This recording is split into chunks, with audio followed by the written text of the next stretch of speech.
For the first time in a long time, the house was quiet, not tense, not heavy, just peaceful. Tiffany still cooked, still cleaned, still ironed her blouse neat for church. Things had shifted. She no longer moved in George's shadow. She moved with her own rhythm. George noticed. At first, he didn't like what was happening.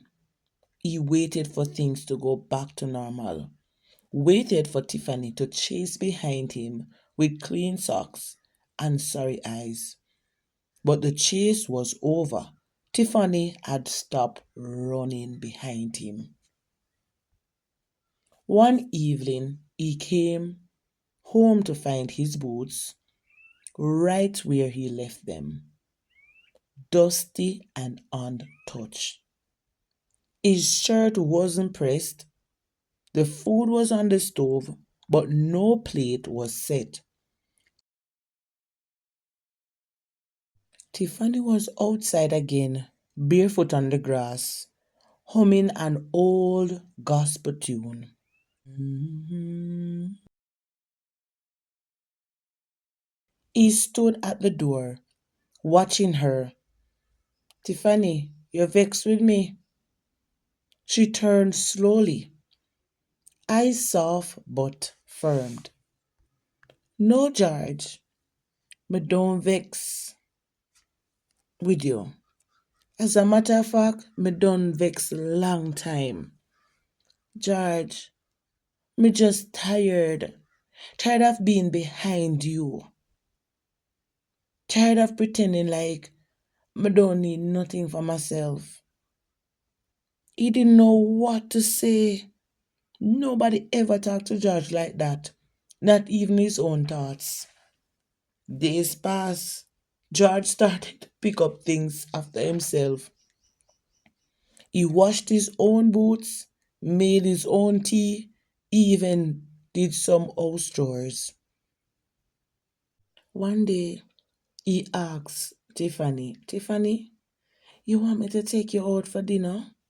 She looked at him unsure. You mean me? Yes, he said, scratching the back of his head.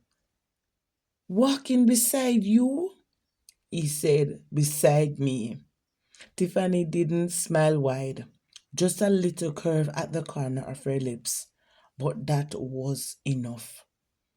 At the market, people noticed. George wasn't staring ahead like usual. He was walking steady, and Tiffany walked right beside him. Now she knew her worth. Not loud, not boastful, just full of peace. The change was slow.